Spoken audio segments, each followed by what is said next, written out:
Praise the Lord. హల్లెలూయా.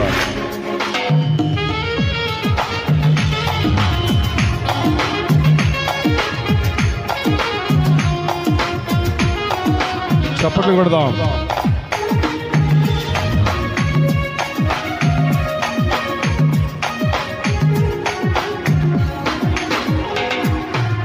ఈ రీతి స్తుతింతును ఓ యేసునాథా దైవమా,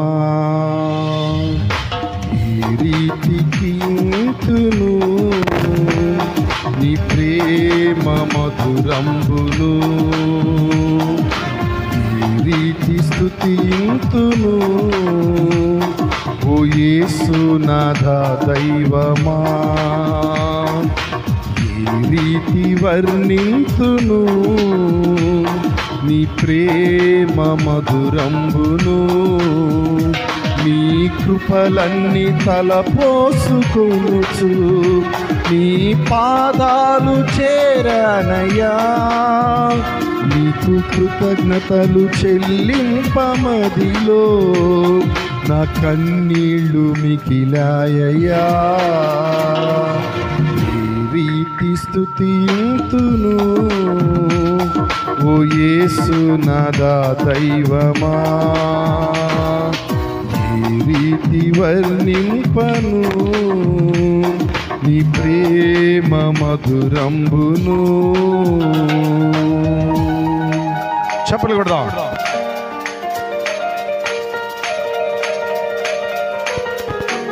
స్తోత్రం.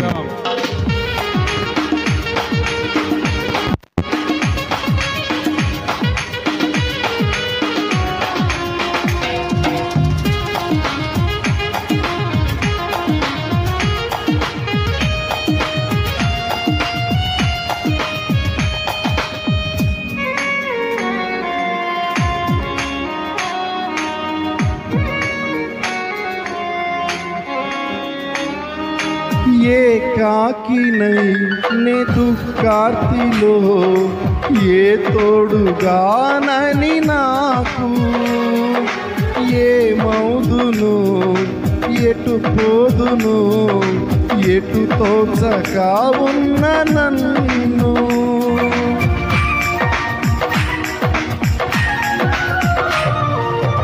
ఏకాకినై నే దుఃఖార్తిలో ఏ తోడుగానని నాకు, ఏ మౌదును ఎటు పోదును ఎటు తోచక ఉన్న నన్ను, ఏ భయము నీకేలయనుచు అభయంబు నిచ్చావయ్యా,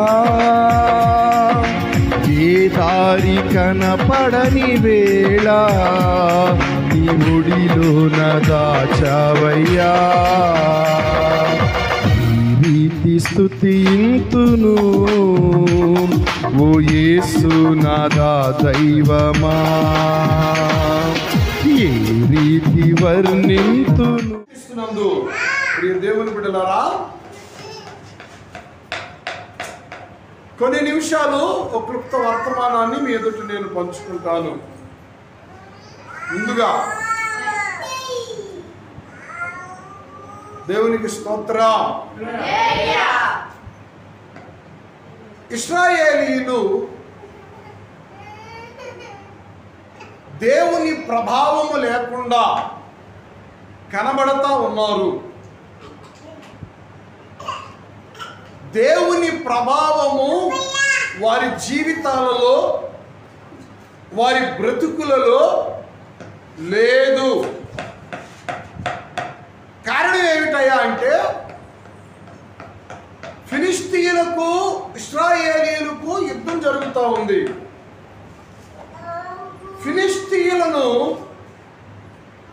ఫిలిష్తీయుల ఎదుట ఇశ్రాయేలీయులు ఓడిపోతున్నారు.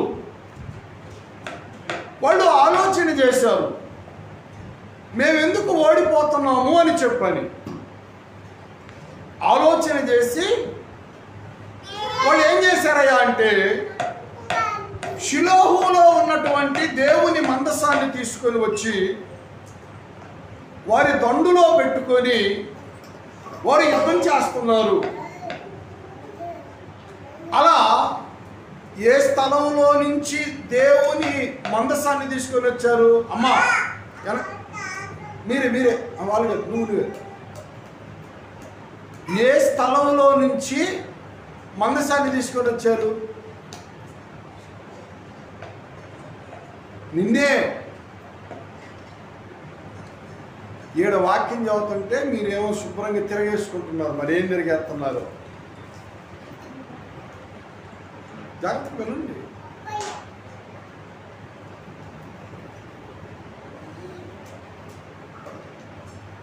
మందస్సును తీసుకొని వచ్చి యుద్ధానికి వెళితే మనం జయం పొందుకుంటాము అని ఇశ్రాయేలీలు భావించి మందసాన్ని తీసుకొని యుద్ధానికి వెళ్ళిపోతే, మందస్సు తీసుకొని వెళ్ళిపోయినప్పటికీ కూడా ఇశ్రాయేలీలు ఓడిపోయారు. మందస్సం పట్టబడింది. జాగ్రత్తగా వినాలి. ఈ విషయం పరిగెత్తుకుంటూ ఓ వ్యక్తి వచ్చి దేవుని మందిరంలో ఉన్నటువంటి ఏలి అనేటువంటి యాజకునికి, ఆ సేవకునికి చెప్పారు. ఆయన గారు ఏం చేశారయ్యా అంటే మెడ విరిగి అక్కడికక్కడే చనిపోయారు. ఏలి అనేటువంటి దైవజనుడు మందస్సం పట్టబడిందనే వార్త విని చనిపోయాడు. ఆయన చనిపోవడానికి కారణం ఇశ్రాయేలీయులు ఓడిపోతున్నారు, తన జనులు ఓడిపోతున్నారు అని చచ్చిపోలేదు. తన జనులలో కొంతమంది హతులైపోయారు, చంపబడ్డారు ఫిలిష్తీయుల చేతిలో. ఆ వార్త తెలిసినప్పటికీ కూడా ఏలీ చచ్చిపోలేదు. తన వాళ్ళు కాదు, తన ఇంటిలోనే తన ఇద్దరు కొడుకులు చనిపోయారు. హోప్ని, ఫినెహాస్ అనేటువంటి తన ఇద్దరు కుమారులు కూడా చనిపోయారు అనేటువంటి వార్త తెలిసినా కూడా ఏలీ ఏమి ఆలోచన చేయలేదు, బాధపడలేదు. ఏమండి, తన ఊరిలో వారు ఓడిపోతున్నా, తన ఊరిలో ఉన్నటువంటి వారు చనిపోతున్నా, ఆఖరికి తన ఇంటిలో తన కడుపుకు పుట్టినటువంటి బిడ్డలే ఇద్దరు కొడుకులు చచ్చిపోయినా ఏలీకి బాధ కలగలేదు. ఆ దైవజనుడికి ఏమండి బాధ కలగలేదు. కానీ దేవుని మందసము పట్టబడింది అని తెలియగానే మెడ విరిగి వెనక్కుబడి అక్కడికక్కడే పడి చచ్చిపోయాడు. దేనికో తెలుసా? దేవుని మందసము మన మధ్య లేదు, మనతో లేదు అని చెప్పి ఆ వార్త విని చచ్చిపోయాడు. అంతకంటే నేను బ్రతికి ఉండటం అనవసరం. దేవుని మందసం మా మధ్య లేకపోతే, మాతో లేకపోతే మేము బ్రతకటం అనవసరము. మందస్సు లేని బ్రతుకు అనవసరం, చచ్చిపోవటం మేలు అని చెప్పానని చచ్చిపోయాడు. ఆయన గారికి కోడలు ఉంది, అనగా ఆ చచ్చిపోయిన కుమారులలో ఒకరి భార్య. ఆవిడ దగ్గరికి ఈ వార్త వచ్చింది. అమ్మా, మీ ఆయన చచ్చిపోయాడు తల్లి అని చెప్పి నన్ను వార్త వచ్చింది. ఆమెకేమి చల్లం కలగలేదు. మీ ఆయన చచ్చిపోయాడన్నా చల్లం కలగలేదు. ప్రాంతంలో వాళ్ళు ఓడిపోయారు, మనోళ్ళు చాలామంది చచ్చిపోయారు, అమ్మా ఆమెకేం చల్లం కలగలేదు. ఆమె కూడా ఎప్పుడైతే దేవుని మందసము పట్టబడింది, చెరపట్టబడింది అని వినిందో, ఆమె కూడా గర్భంతో ఉందట. ఏమండి, అప్పటికప్పుడే ఏమండి ఆమె ప్రసవించి ఆమె చనిపోతూ ఆ బిడ్డకి ఈకాబోదు అని పేరు పెట్టింది. ఈకాబోదు అంటే అర్థం ఏమిటయ్యా అంటే ప్రభావము లేదు, పోయింది. ఏమండి, ఆమెకు కూడా తన భర్త చనిపోయాడు అన్నా బాధ కలగలేదు. ఏమండి, ప్రాంతంలో వారు ఓడిపోతున్నారు, తన వారు చనిపోతున్నారన్న బాధ లేదు. కానీ దేవుని ప్రభావము లేకపోతే ఏమండి బ్రతికి ఉండడం అనవసరము. మీకు ఎప్పుడైనా అనిపించిందా మీ జీవితాల్లో నా బ్రతుకులో దేవుడు లేనప్పుడు నేను బ్రతికి ఉండటం అనవసరం? మీకు అర్థమవుతుందా? నా ఇంటిలో దేవుడు లేనప్పుడు, నా జీవితంలో దేవుడు లేనప్పుడు, నా హృదయంలో దేవునికి చోటు లేనప్పుడు నేను బ్రతికి ఉండటమే అనవసరము. ఎందుకయ్యా అంటే దేవుడు లేకపోతే ఏమండి ఏం మిగిలిద్ది? అంత శూన్యమే కదా, అంత నిరాశే కదా, అంత నిస్పృహే కదా, లేదా అంతా ఏంటిది ఏమండి అంత చీకటే కదా.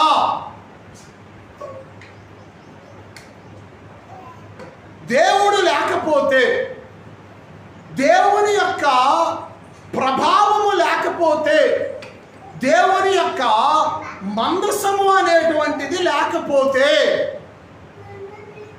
గతించిన దినాలలో దేవుని మందసము అంటే దేవుని యొక్క బలము అని నేను మీతో పంచుకున్నాను. ఇప్పుడు దేవుని మందసము అంటే దేవుని యొక్క ప్రభావము. ప్రభావము ప్రభావము గట్టిగా స్తోత్రం చెప్పండి. నేను గట్టిగా అన్నా.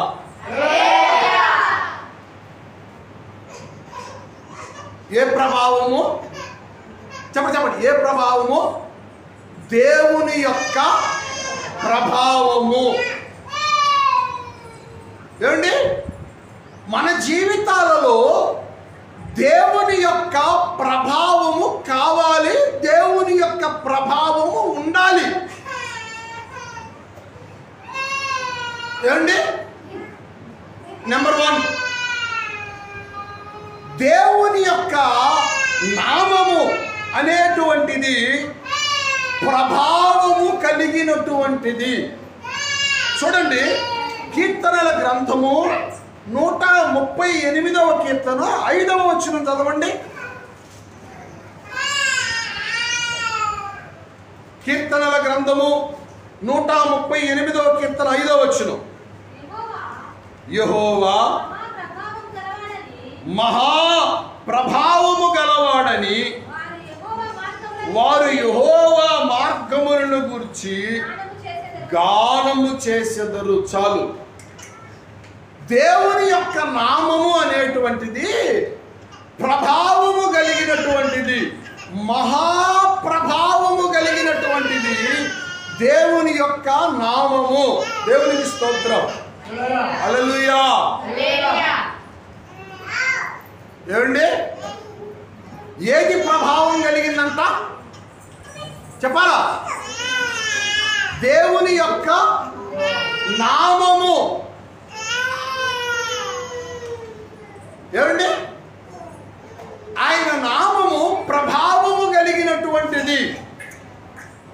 ఈ ప్రభావము కలిగినటువంటి నామము ఏమండి మన దగ్గర, మన ఇంటిలో, మన హృదయాలలో ఆయన నామము ఉన్నట్లయితే, మన మధ్య ఆయన నామము ఉన్నట్లయితే ఏమండి ఆయన ప్రభావవంతమైనటువంటి కార్యాలను జరిగిస్తారు. గట్టిగా చెబుతారా? అర్థమవుతుందా? ఏం జరిగిస్తారు?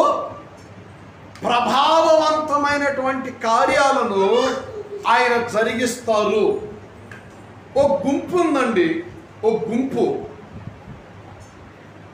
వాళ్ళు చోట బ్రతుకుతా ఉన్నారు బానిసలుగా. ఆ ప్రాంతంలో ఉన్నటువంటి రాజు వాళ్ళని అడ్డమైనటువంటి చాకిరీ వాళ్ళతో చేపిస్తూ వాళ్ళని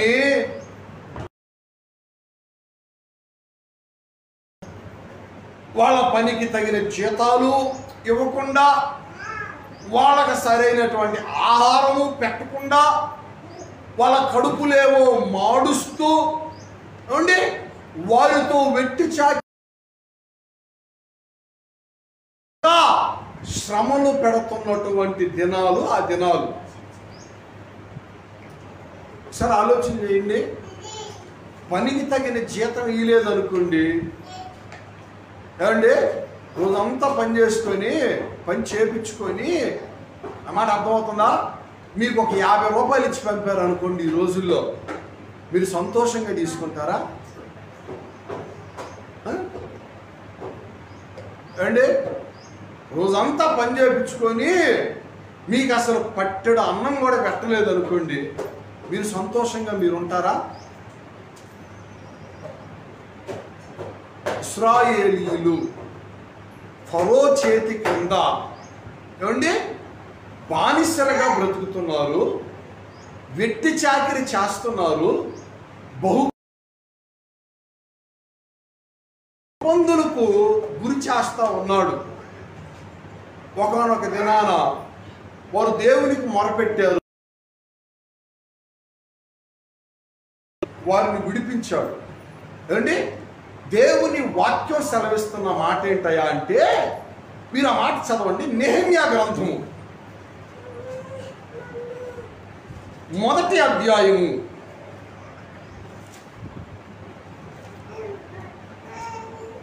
10వ వచనం.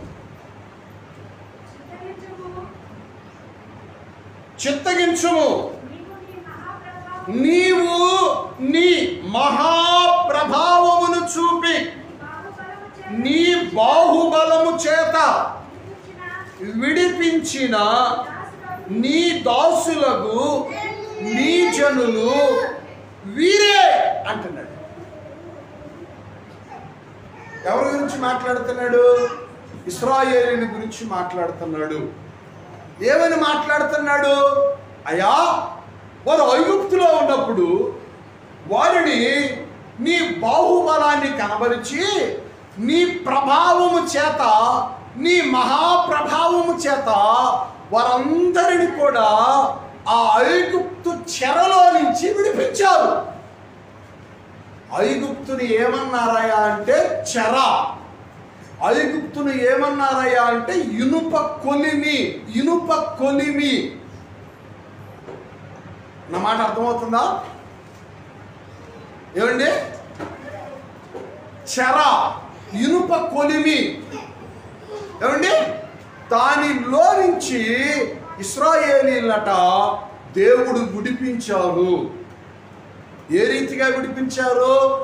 ఫరో హృదయము అనేక పర్యాయాలు కఠినపరుచుకుంటా ఉన్నప్పటికీ కూడా వారి మధ్య దేవుడు అద్భుతాలను జరిగిస్తా ఆ ఫరో యొక్క దాస్యము నుంచి, ఐగుప్తు దాస్యము నుంచి దేవుడు తన పిల్లలను విడిపించి ఉన్నారు. దేవునికి స్తోత్రం చెబుతారా? హల్లెలూయా. మార్గ మధ్యలో ఏమండి ఆయన ప్రభావము చేత, ఆయన బాహుబలము చేత వారికి కావలసినటువంటి వాటన్నిటిని కూడా ఆయన అనుగ్రహించి ఉన్నారు. అందుకే దేవుని యొక్క ప్రభావము శత్రువుల యొక్క చేతుల నుంచి మనల్ని ఏం చేసిద్దయ్యా అంటే విడిపించిద్ది. నా వైపు చూడండి. ఎవరి చేతుల నుంచి? చెప్పండి. ఎవరి చేతుల నుంచి? శత్రువుల యొక్క చేతుల నుంచి. ఏమండి, ప్రాణహానిని కలుగజేసేటువంటి శత్రువుల యొక్క చేతుల నుంచి. ఏమండి, వాడి యొక్క అధికారము నుంచి, వాడి యొక్క కబంధ హస్తాల నుంచి దేవుని ప్రభావం మనల్ని ఏం చేస్తుందయ్యా అంటే విడిపిస్తా ఉన్నది. నీకు తెలుసా, నిన్ను చంపేయాలి అని ఈ మాటలు వింటున్న సహోదరి, నిన్నే తమ్ముడా, నిన్ను చంపేయాలి అని శత్రువు ఎన్నిసార్లు నీ మీద దాడి చేశాడో, నీ చుట్టూ పొంచి ఉన్నాడో, నిన్ను హతమార్చాలి అన్న సంగతి నీకు తెలుసా? నీకు తెలియదు.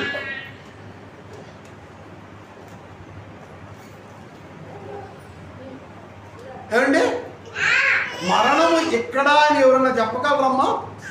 అమ్మ సహోదరులు, మిమ్మల్ని మరణము ఇదిగో ఇక్కడ ఉందండి, ఇక్కడే ఉంది, ఇంకెక్కడ లేదని ఎవరు చెప్పగలరా? అర్థమవుతుందా? ఇప్పుడు ఆటోల్లో వెళ్ళబాకండి, బైకుల మీద వెళ్ళబాకండి, బస్సులో వెళ్ళండి, సురక్షితమైన ప్రయాణం అని అంటారు. బస్సులో సురక్షితమైన ప్రయాణమేనా? బస్సులు యాక్సిడెంట్లు జరగలేదా? యాక్సిడెంట్లు జరిగి మరణించిన వాళ్ళు లేరా? లోయల్లో పడిపోయి మరణించిన వాళ్ళు లేరా? మరి బస్సు సురక్షితం అన్నారు కదా. అంటే ఏమండి, కాదు. అర్థమవుతుందా? వేగంగా వెళ్ళబాకండి, వేగంగా వెళితే మరణము, నెమ్మదిగా వెళ్ళండి అని అంటూ ఉంటారు. పోనీ నెమ్మదిగా వెళితే మరణం రాదా? నెమ్మదిగా వెళ్తే మరణం రాదా? నేను నెమ్మదిగా వెళ్తున్నాను, అవతలవాడు స్పీడ్గా వచ్చి నన్ను కొట్టాడు. మరి వేగం నెమ్మదిగా పోతే మరణం లేదన్నారుగా. కనుక మరణం అనేటువంటిది ఇక్కడ అక్కడ కాదు, కానీ వాడు ఎక్కడైనా, ఆ మరణపు దూత ఎక్కడైనా మానవుని చుట్టూ పొంచి ఉండిద్ది. అయితే దేవుడు దాని నుంచి మనల్ని ఏం చేస్తున్నాడయ్యా అంటే విడిపించి ఉన్నారు. ఆయన బాహుబలము, ఆయన ప్రభావము చేత. గట్టిగా చెప్పండి, హల్లెలూయా. దేని చేత? ఆయన ప్రభావము చేత నిన్ను దినదినము విడిపిస్తున్నాడు, నన్ను దినదినము విడిపిస్తున్నాడు, మనలను దినదినము ఆయన విడిపిస్తున్నాడు. ప్రతిరోజు ఆయన విడిపిస్తున్నాడు.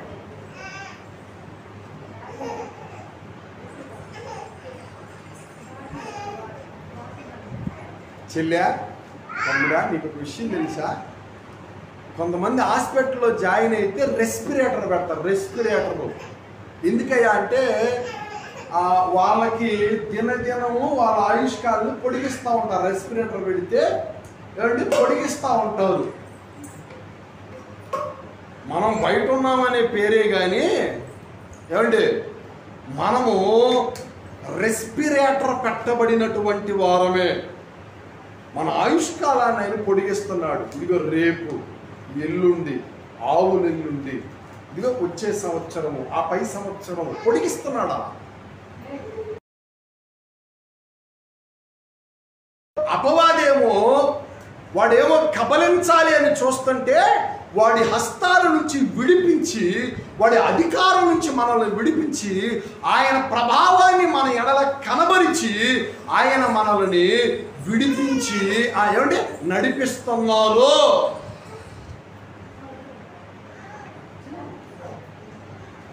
దేవునికి స్తోత్రం చదువుతారా? ఏం చేస్తే ఆయన రుణం తీర్చగలరు, ఏమి ఇస్తే ఆయన రుణం తీర్చగలరు, ఏం జరిగించి ఆయన రుణం తీర్చగలరు?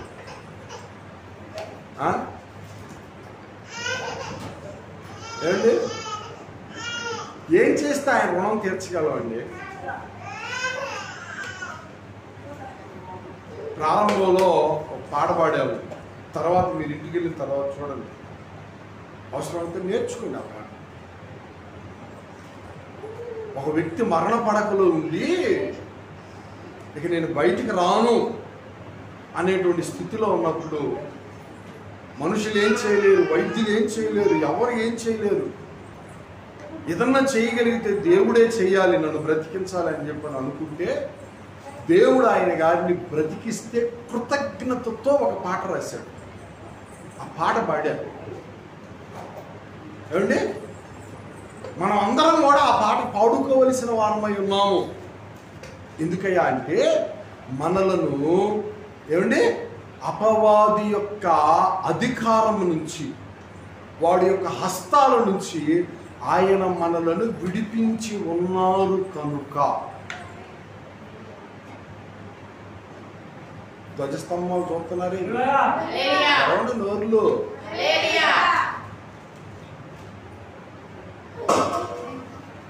ఆయన నామము ప్రభావము గలది.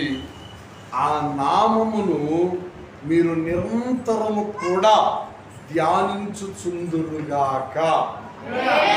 దేవునికి స్తోత్రం. రెండవ అనుభవము చదవండి దేవుని బిడ్డలారా. యెషయా గ్రంథము 11వ అధ్యాయము 10వ వచనము. యెషయా గ్రంథము 11వ అధ్యాయము 10వ వచనం చదవమ్మా.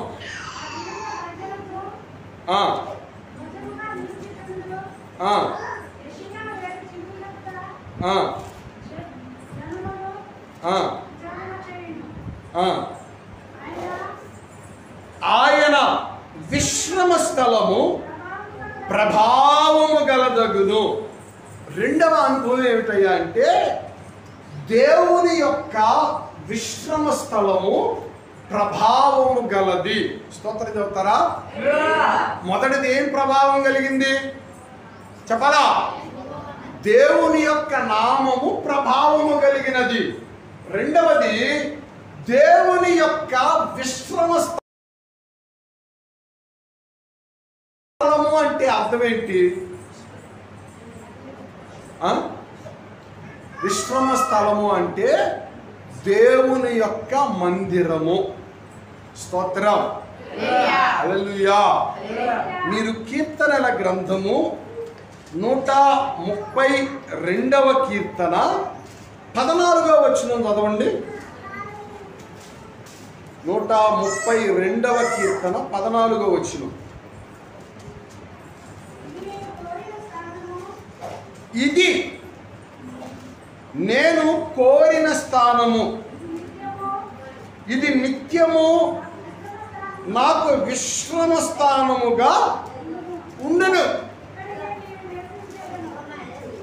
దేవుని నివాసం ఉండేటువంటి స్థలాన్ని గురించి మాట్లాడుతూ, దేవుని మందిరాన్ని గురించి మాట్లాడుతూ, ఇది నాకు విశ్రమ స్థలము అని అంటున్నాడు. దేవుని మందిరము దేవుని విశ్రమ స్థలము. ఆ దేవుని మందిరము ప్రభావము గలది. స్తోత్రం చెప్తారా? ఏం గలది? ఏం గలది? చెప్పండి. ప్రభావము గలది. దేవుని మందిరంలో ప్రభావము ఉన్నది.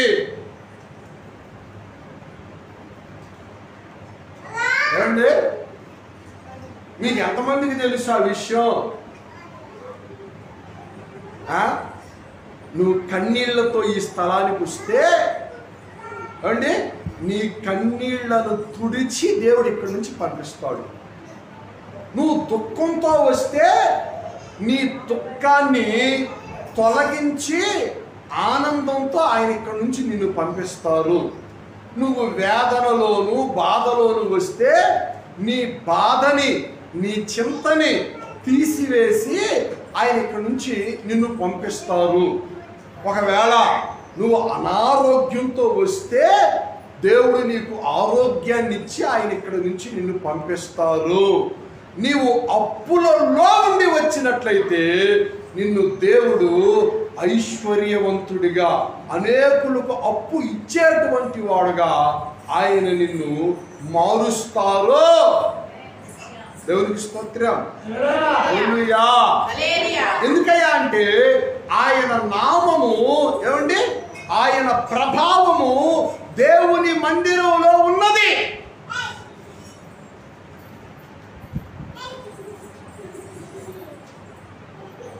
ఇది దేవుని విశ్రమ స్థానము. ఇది ప్రభావము కలిగినటువంటి చోటు.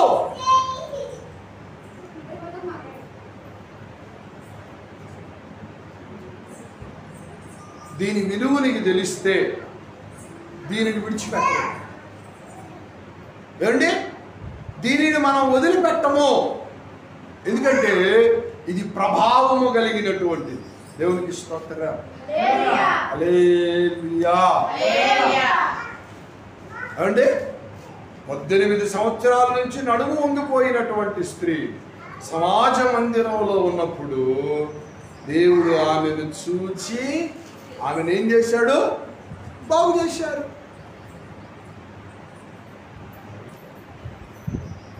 ఇదేంటిది? ప్రభావము గలది. దేవుని మందిరము ఏంటిదంట? ప్రభావము కలిగిన చోటు. ఏమండి, అయితే ప్రభావము కలిగినటువంటి మందిరములో ఏమండి ప్రభావము అనేటువంటిది పోకూడదు.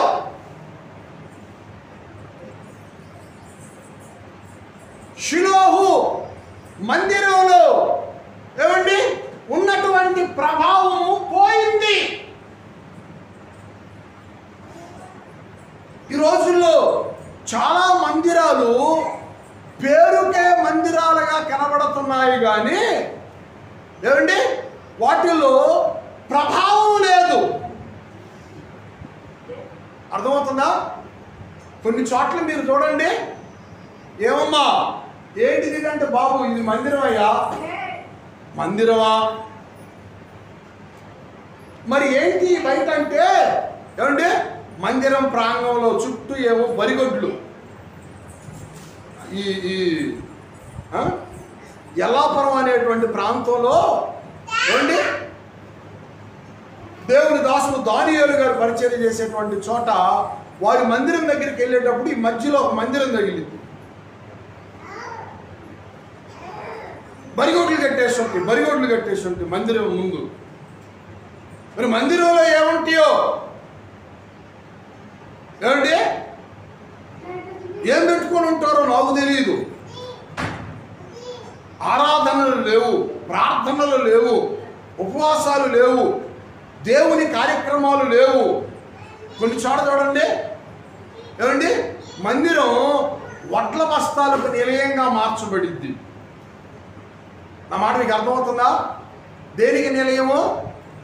ఒక గోడ ఏ రీతిగా అయితే వాడుకుంటారో దేవుని మందిరం కూడా వడ్ల బస్తాలు వేసుకొని ఒక నిలయంగా మార్చబడతా ఉంది. లేకపోతే పనికిరానివన్నీ కూడా వేసుకొని జరగవలసిన కార్యక్రమాలు మందిరంలో జరగకుండా పోతా ఉంటాయి. కొన్ని మందిరాలు ఏమండి వ్యాపారపు నిలయాలుగా కనబడతా ఉంటాయి. వ్యాపారపు నిలయాలు. మందిరంలో ఏముంది? దేవుని ప్రభావం ఉన్నది. దేవుని ప్రభావం ఉన్నటువంటి మందిరాలలో ఏమండి షిలోహు మందిరాన్ని దేవుడు ఏ రీతిగా అయితే విడిచిపెట్టి వేశాడో ఆ రీతిగా ఏ మందిరము కూడా మార్చబడకూడదు. మీకు అర్థమవుతుందా? మీకు మనిషికి ఒక తాళం పెట్టారు. దేనికి? తాళాలు బూట్లో పెట్టుకొని అర్థమవుతుందా? తాళాలను గోడల్లో పెట్టుకొని దాచుకోవడానికి కాదు మీకు తాళాలు ఇచ్చింది. అర్థమవుతుందా? మీకు తాళాలు ఇచ్చింది దేనికయ్యా అంటే చక్కగా ఖాళీ సమయం ఉన్నప్పుడు మందిరంలోనికి ప్రవేశించి కాస్త దేవుణ్ణి స్తుతించుకోవడానికి, పాటలు పాడుకోవడానికి, కాస్త ప్రార్థన చేసుకోవడానికే. దేవునికి స్తోత్రం చెప్పండి. హల్లెలూయా, హల్లెలూయా. అది జరగాలి మందిరంలో.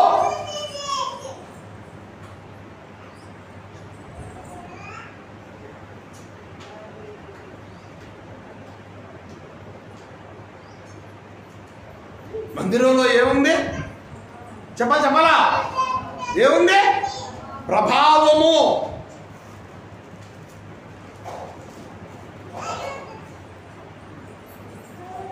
ఆ ప్రభావం పోకూడదు.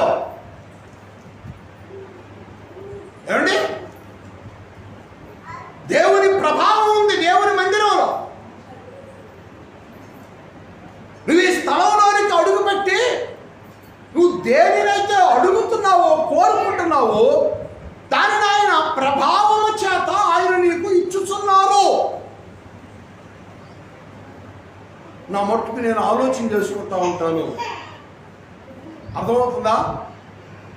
ఏమండి? ఏమని?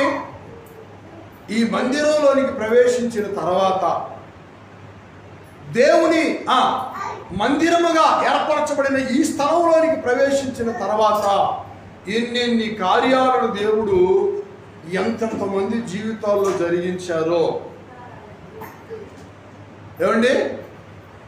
ఏమీ లేనటువంటి స్థితిలో నుంచి ఒక ఉన్నతమైన స్థితిలో దేవుడు ఎంతమందిని నిలవబెట్టాడో. దేవునికి స్తోత్రం. హల్లెలూయా. ఏమండి?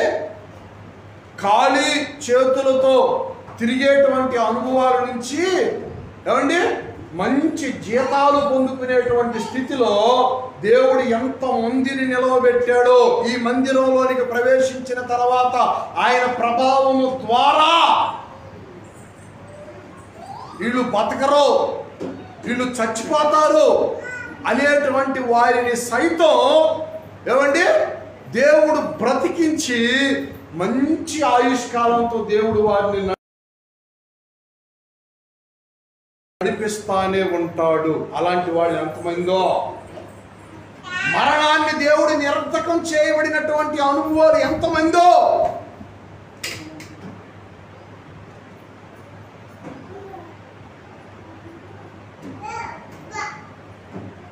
ఇలా చెప్పుకుంటూ పోతే ఏమండి దేవుని మందిరంలో ఆయన ప్రభావము చేత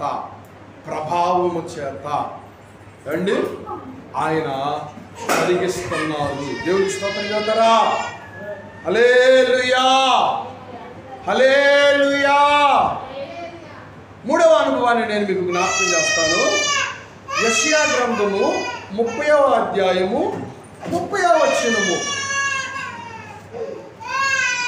యెషయా గ్రంథము 30వ అధ్యాయము 30వ వచనము.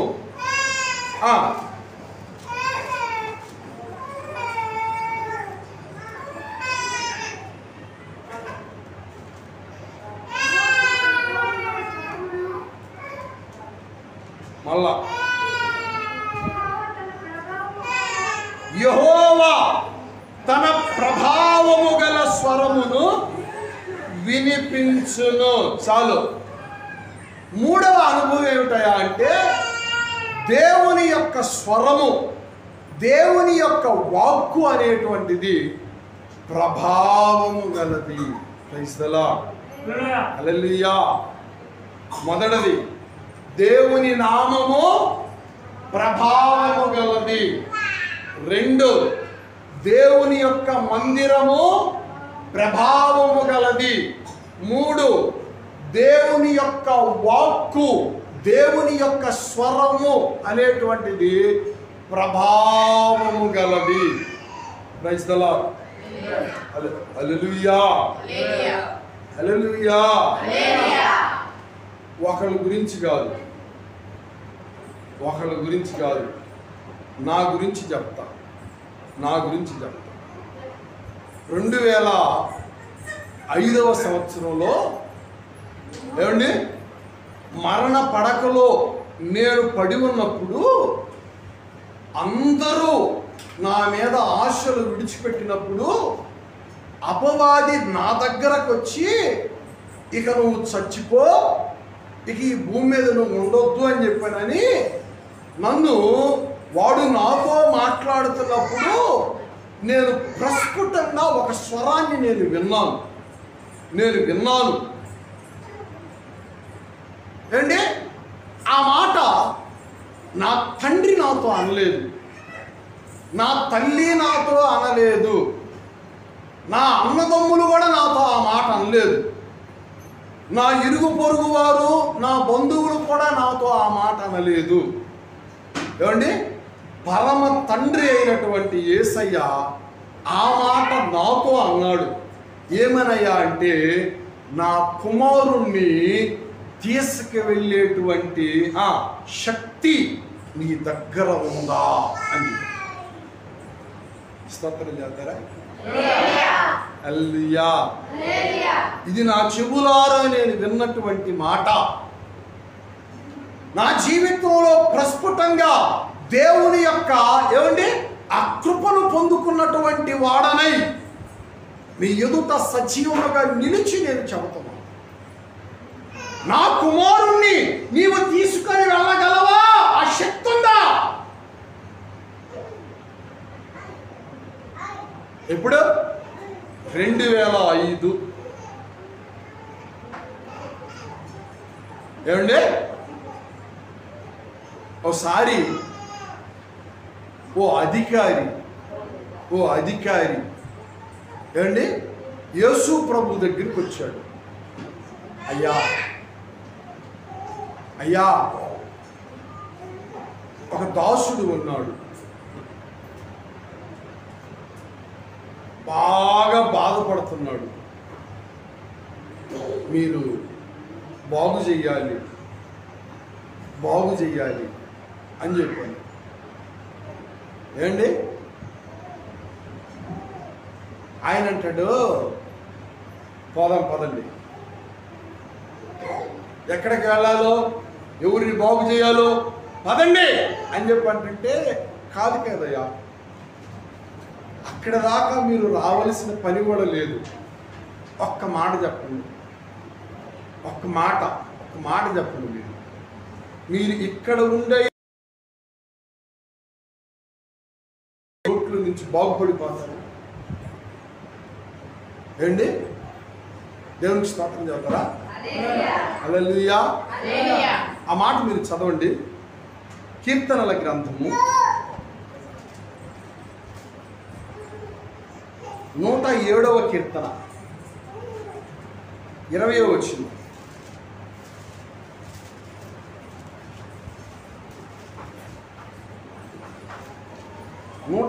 కీర్తన 20వ వచనం.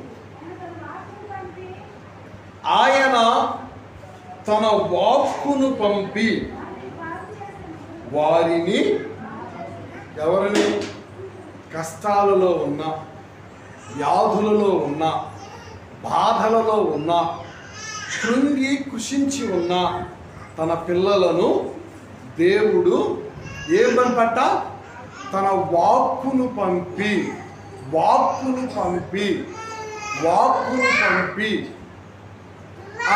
ఏం చేశారు? బాగు చేశారు. ఆయన స్వరము, ఆయన వాక్కు అనేటువంటిది ప్రభావము గలది. గట్టిగా అందుకే అంటాడు, ఆయన స్వస్థత పరిచాడు అనుకో, ఆయన బాగు చేశాడు అనుకో, ఆయన తలుపు తీశాడు అనుకో, ఇక ఎవడ కూడా దానిని వేయలేడు. ఇక ఎవడు కూడా దానిని నాశనము చేయలేడు. ఇక ఎవడు కూడా దానిని కదపలేడు. ఏమండి? ఆయన స్థిరపరిచినది స్థిరముగా ఉండిద్ది, ఆయన బలపరిచినది బలముగా ఉండిద్ది, ఆయన తెరచినది ఎప్పుడు కూడా ఓపెన్ చేయబడే ఉండిద్ది. ఇక మూత వేయబడదు. ఒకవేళ ఆయన మూసాడు అనుకో, ఏ మనుష్యుడు కూడా తెరవలేడు.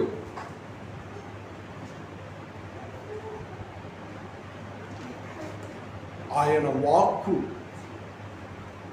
ఏమండి ప్రభావము గలది.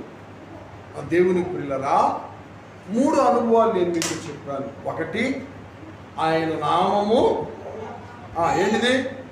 ప్రభావము గలది. 2, ఆయన మందిరము ప్రభావము గలది. 3, ఆయన వాక్కు.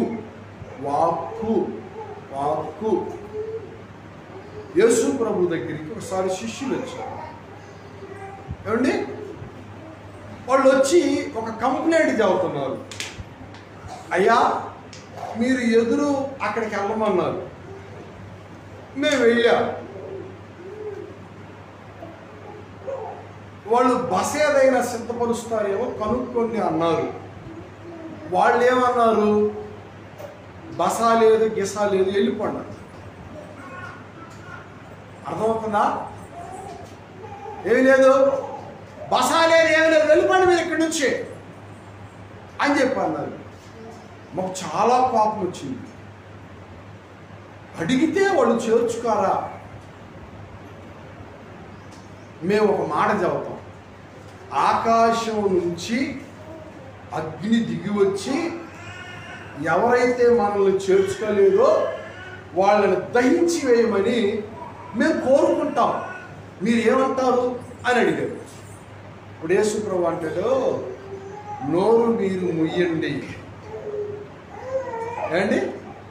ఏది పడితే దానిని మాట్లాడేస్తారా? ఏమండి? అసలు మీరెవరు? మీరు ఎట్టి ఆత్మ కలిగిన వారు. మీ నోరు, మీ నోటిలో ఎటువంటి అనుభవం ఉన్నది మీకు తెలుసా? ఏమండి? మీరు అవును అంటే అది అవును అయింది, మీరు కాదు అంటే అది కాదు అయింది. జీవ మరణాలు అనేటువంటివి నాలుగు యొక్క వశము.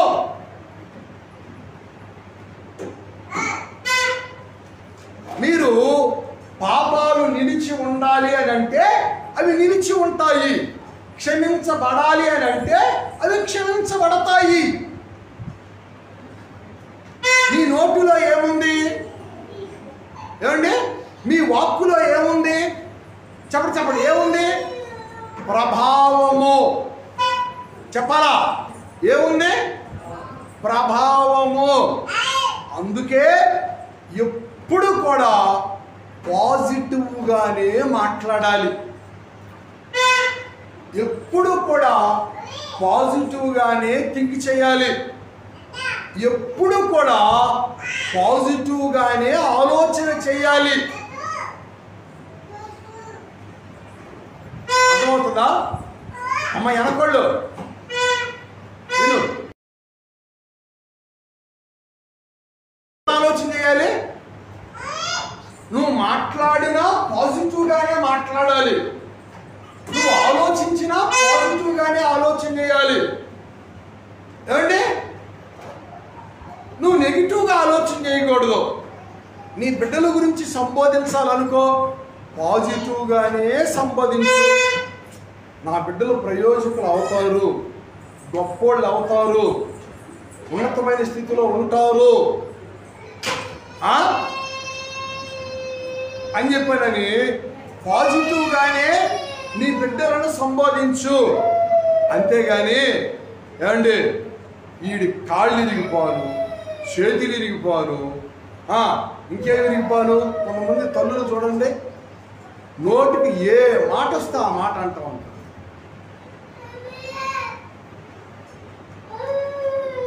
తప్పు తప్పు. ఏమండి? అలా అనకూడదు. దేవునికి స్తోత్రం చెప్తారా?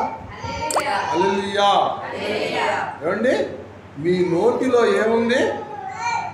దేవుని వాక్కు ప్రభావం కలిగింది. ఏమండి? ఈ నోరు జీవ మరణాలు, దీని వశం, నాలుక వశం.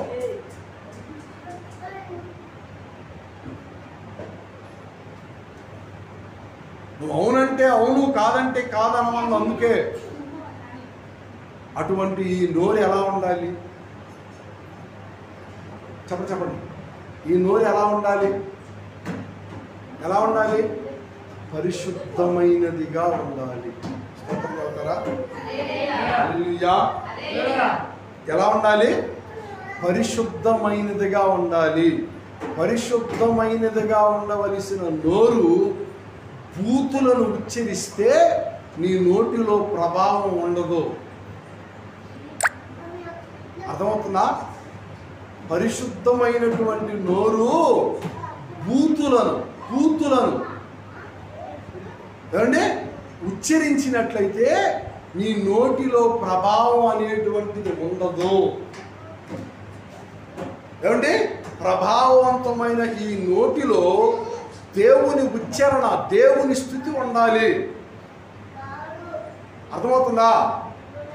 అలా స్తుతి ఉండవలసిన నోటిలో పనికి మాలినటువంటి పాన్పరాగులు ఉన్నాయనుకోండి,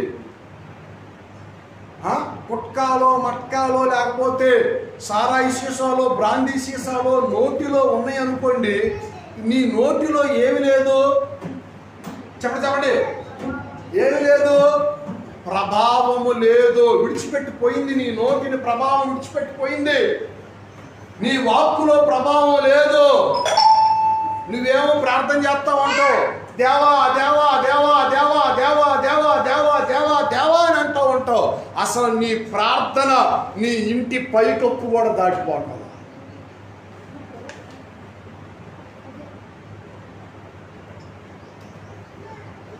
నీ ప్రార్థన నీ ఇంటి కప్పు కూడా దాటడం లేదు. వింటావు ఆయన, ఎందుకంటే ప్రభావంలే.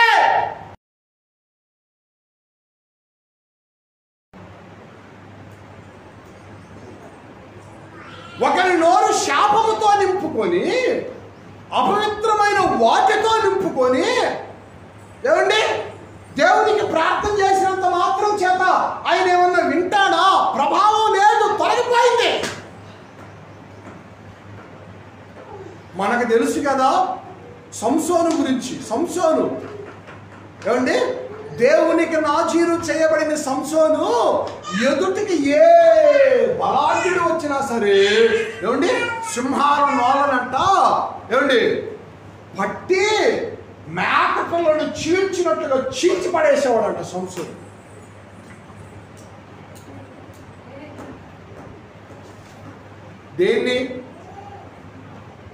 దేన్ని సింహాలను నువ్వు చూస్తే వణికిపోతావు. సంసోను వాటి నోటిని పట్టుకొని చీల్చి పడవేసేవాడు దేవుని ప్రభావం చేత. ఏమండి, శత్రువులు ఎంతమంది వచ్చినా సరే వాళ్ళందరినీ తుత్తు నీరు వలె విరగొట్టేవాడంట సంసోను. ఒకనొక దినాన ఏమండి, దేవునికి అయిష్టమైనటువంటి కార్యాలు చేశాడు సంసోను. ఇప్పుడు అతనిలో ఆత్మ తొలగిపోయింది, ప్రభావము విడిచిపెట్టిపోయింది. శత్రువులు వచ్చి పైన పడుతుంటే నేను ఎప్పటికి మళ్ళీ విరచిమ్ముదును అనుకుంటున్నాడు. ఏమండి, ఎప్పటిలాగే నేను విరచిమ్ముతాను, శత్రువులను విరచిపడతానని లేచాడంట. గుల్లగుల్లగా కొట్టి 2 కళ్ళు పొడి చేపలు పడేసి లేదు. కారణం ఏంటయ్యా అంటే ప్రభావం పోయింది సంసోనులో నుంచి. సహోదరుడా, సహోదరి, నువ్వు ప్రభావము చేత నడిపించబడుతున్నావా? నీవు ప్రభావాన్ని పోగొట్టుకున్నావా? ఎవరు నీవు? ఏమండి, దేవుని ప్రభావము చేత మీరు నడిపించబడుదురుగాక. దేవుని ప్రభావము చేత ప్రభువు గొప్ప గొప్ప కార్యాలు మీ వ్యక్తిగత, మీ కుటుంబ జీవితాలలో జరిగించునుగాక. కళ్ళు మూసుకొని ప్రార్థన చేద్దాం. చెప్పవలసిన సంగతులు చాలా ఉన్నాయి. కళ్ళు మూసుకొని ప్రార్థన చేద్దాం. కళ్ళు మూసుకొని.